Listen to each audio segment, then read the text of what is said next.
Hey, hey, hey, it's Mr. A here with you for another episode of Journal Time. This is going to be the intro for our economics unit, which I'm so excited for. So please make sure that you have the following items. Your journal, you don't need the money, scissors, glue, coloring supplies, a pencil, and you're going to need to grab the economics key vocabulary sheet over from our mailbox system, unless I already gave it to you. Awesome. Make sure you've got those supplies.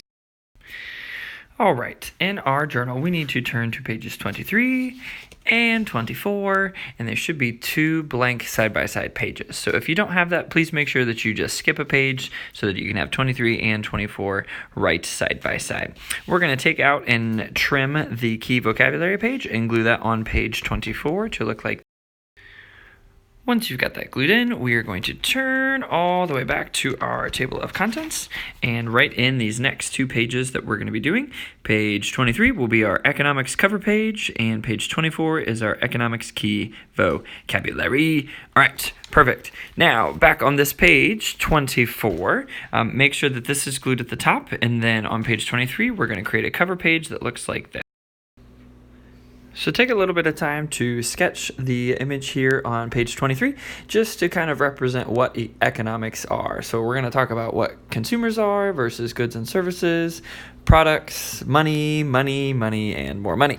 And after you have had some time to go ahead and sketch that, again, does not have to be perfect or beautiful, let's take a look at what some of these words actually mean. So with your pencil, if you will go ahead and write down the following, both definitions and examples as we go through here, that would be super duper awesome, because at the very end, you're going to take just a short little quiz to see if you was paying attention.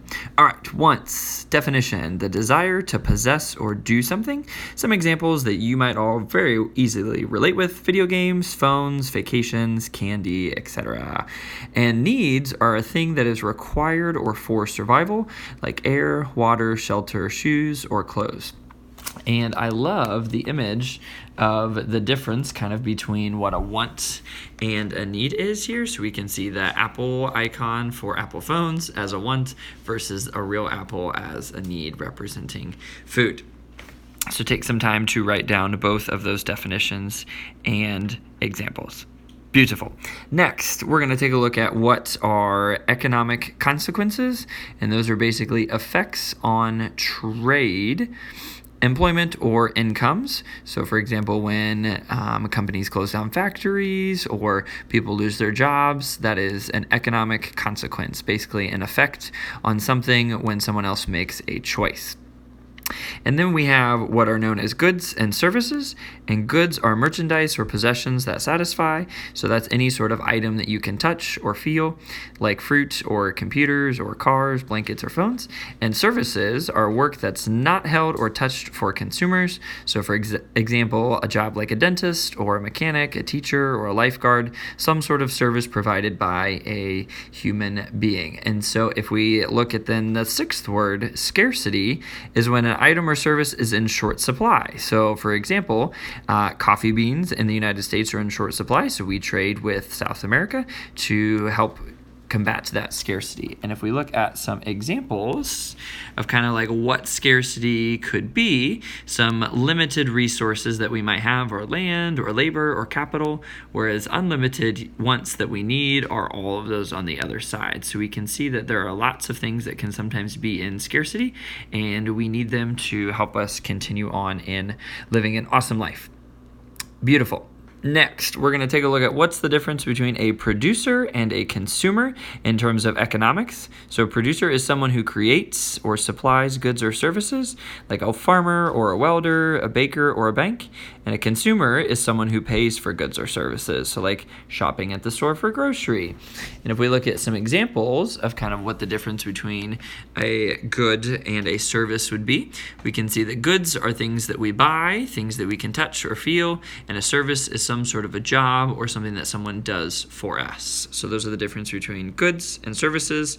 Producers are people who make the goods, and consumers are people who use the service or buy the goods. Awesome possum. The very last thing that we need to take a look at are the different types of resources and things that we have. And so if we look at our 3 different examples here, we have human resources, we have capital resources, and we have natural resources. So human resources are workers in a business, so like construction workers who build houses. Capital resources are man-made tools that workers use, so like hammers, drills, or ladders, things to like build the house. And natural resources are earth-created objects like air, dirt, land, or trees for lumber. So thinking of that house example, the human resource is the person, the capital is the things that the people use, and the natural resources are the not man-made objects that people use to create such services. So all of these definitions and examples are going to be very helpful as we move into our next big economics unit. So we're going to take a little time here to see if you're understanding what some of these words are, if we can look at some examples, but I know that you're going to do awesome possum. All right, until next time, journal time.